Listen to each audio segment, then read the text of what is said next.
में आज तारीख है 23 मई 2026 दिन शनिवार। नमस्कार, मैं शिल्पी और स्वागत है आपका हमारे चैनल यूपी न्यूज लाइव में। तो अब खबरों में आगे बढ़ते हुए हम सबसे पहले नजर डालते हैं आज के हेडलाइंस पर, फिर जानेंगे खबरों को विस्तार से। यूपी में बिजली संकट गहराया, गाँवों में सिर्फ 8 घंटे सप्लाई से लोगों में भारी नाराजगी। हर साल भट्टी बनता जा रहा बांदा, हरियाली घटने और खनन से बढ़ रही भीषण गर्मी। आगरा में डीसीपी कार्यालय में महिला का हाई वोल्टेज ड्रामा, न्याय न मिलने का लगाया आरोप। आगरा में दवा कारोबार पर बड़ी कार्रवाई, नकली और संदिग्ध दवाओं पर 15 मेडिकल फर्मों में छापेमारी। रेलवे ने बदला 5 स्पेशल ट्रेनों का शेड्यूल, आगरा मंडल के यात्रियों को बड़ी राहत। आगरा में बासी खाने की शिकायत पर महिला कंडक्टर से मारपीट, वायरल वीडियो से मचा हड़कंप। चलिए खबरों को जानते हैं विस्तार से। यूपी में बिजली संकट गहराया, गांवों में सिर्फ 8 घंटे सप्लाई से लोगों में भारी नाराजगी। उत्तर प्रदेश के कई जिलों में भीषण गर्मी के बीच बिजली कटौती ने लोगों की परेशानी बढ़ा दी है। ग्रामीण इलाकों में केवल 8 घंटे बिजली मिलने से किसानों, छात्रों और आम लोगों का जीवन प्रभावित हो रहा है। गाँवों में रात भर अंधेरा रहने और पानी की किल्लत से लोग सड़कों पर उतर आए। कई जगहों पर विद्युत विभाग के खिलाफ प्रदर्शन भी हुए। वहीं लोगों का आरोप है कि शहरों को प्राथमिकता देकर गाँवों की अनदेखी की जा रही है।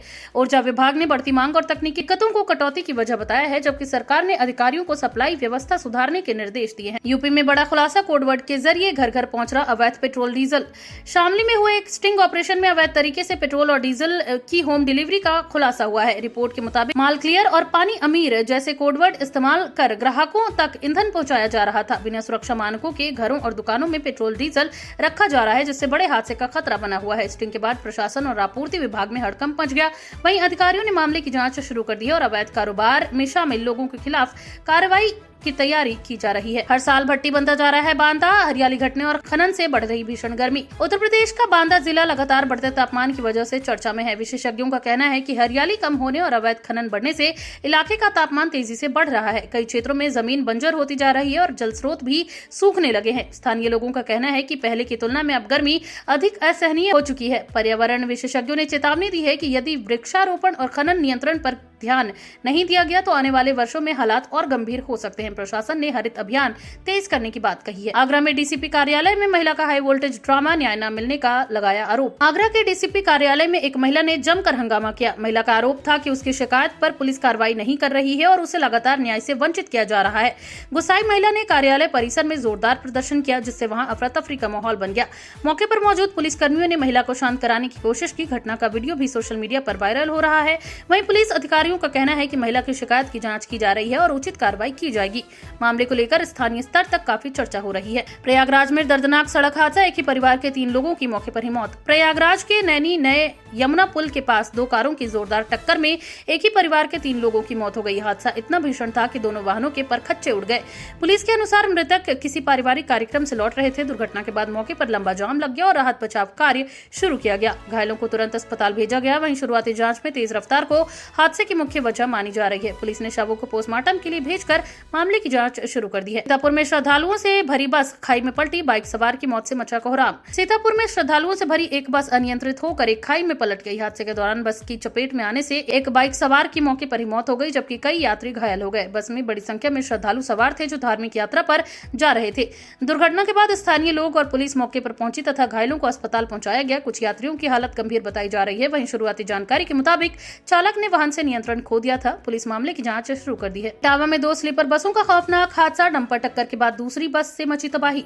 इटावा में देर रात बड़ा सड़क हादसा हो गया। एक स्लीपर बस पहले डंपर से टकराई और उसके बाद पीछे से आ रही दूसरी बस उससे भिड़ गई। हादसे में 2 लोगों की मौत हो गई, जबकि कई यात्री घायल हुए हैं। दुर्घटना के बाद हाईवे पर अफरा तफरी मच गई और लंबा जाम लग गया। पुलिस और राहत टीमों ने मौके पर पहुंचकर यात्रियों को बसों से बाहर निकाला।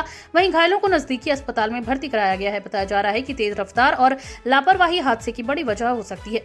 आगरा में दवा कारोबार पर बड़ी कार्रवाई, नकली और संदिग्ध दवाओं पर 15 मेडिकल फर्मों में छापेमारी। आगरा में स्वास्थ्य विभाग और ड्रग विभाग की संयुक्त टीम ने बड़ी कार्रवाई करते हुए 15 मेडिकल फर्मों पर छापेमारी की। जांच के दौरान नकली और संदिग्ध दवाओं के मामले सामने आने पर 3 फर्मों को सील कर दिया गया। वहीं अधिकारियों ने बड़ी मात्रा में दवाओं के सैंपल जब्त किए हैं, जिन्हें जांच के लिए लैब भेजा गया है।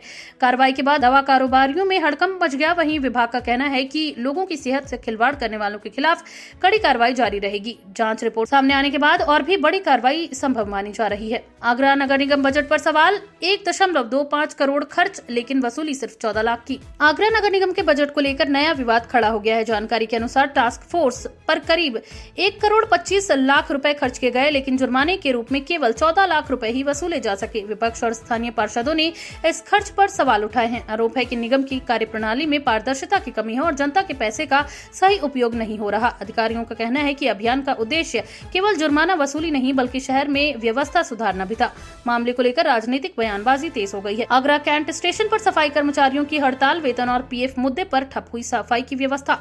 आगरा कैंट रेलवे स्टेशन पर सफाई कर्मचारियों ने वेतन और पीएफ से जुड़ी समस्याओं को लेकर हड़ताल शुरू कर दी। कर्मचारी का आरोप है कि लंबे समय से उन्हें समय पर वेतन नहीं मिल रहा और पीएफ में भी अनियमितता हो रही है। हड़ताल के कारण स्टेशन परिसर में सफाई व्यवस्था प्रभावित हो गई और यात्रियों को परेशानी का सामना करना पड़ा। वहीं रेलवे अधिकारियों ने कर्मचारियों से बातचीत शुरू कर दी है। कर्मचारियों ने चेतावनी दी है कि मांगे पूरी नहीं होने पर आंदोलन और तेज किया जाएगा। स्टेशन पर गंदगी बढ़ने से यात्रियों में भी नाराजगी देखी गई। रेलवे ने बदला 5 स्पेशल ट्रेनों का शेड्यूल, आगरा मंडल के यात्रियों को बड़ी राहत।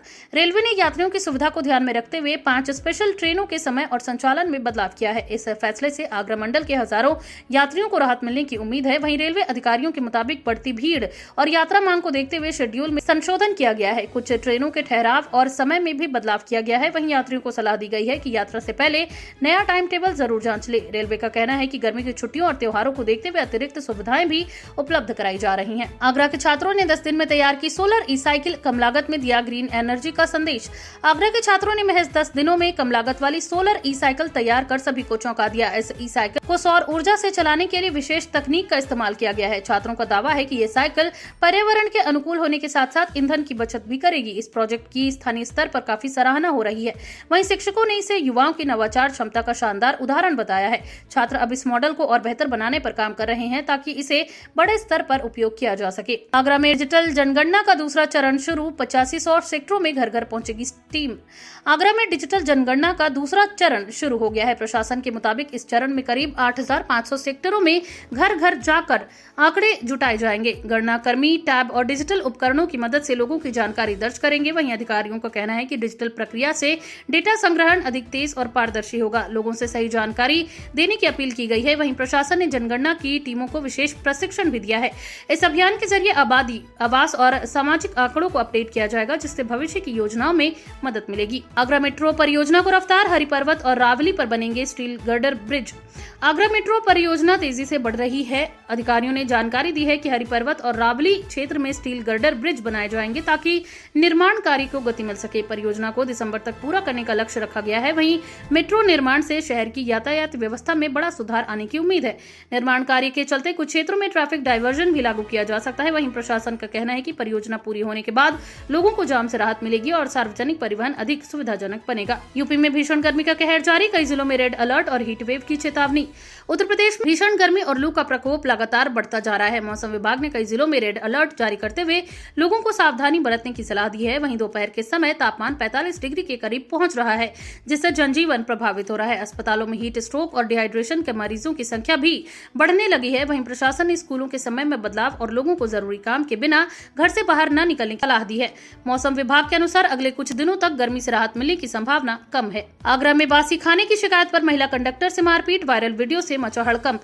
आगरा में हाईवे स्थित एक ढाबे पर बासी खाने की शिकायत को लेकर महिला बस कंडक्टर के साथ मारपीट का मामला सामने आया है। घटना का वीडियो सोशल मीडिया पर वायरल होने के बाद पुलिस हरकत में आ गई। वहीं बताया जा रहा है कि खाने की गुणवत्ता को लेकर विवाद शुरू हुआ था, जो बाद में हिंसक झगड़े में बदल गया। महिला कंडक्टर ने ढाबा कर्मचारियों पर दुर्व्यवहार और मारपीट का आरोप लगाया है। वहीं पुलिस ने मामले की जांच शुरू कर दी है और वीडियो के आधार पर आरोपियों की पहचान की जा रही है। घटना के बाद यात्रियों में भी नाराजगी देखी गई। तो ये थी आज के तमाम ताजा अपडेट्स। ऐसी और खबरों को जानने के लिए बने रहिए यूपी न्यूज लाइव के साथ। धन्यवाद।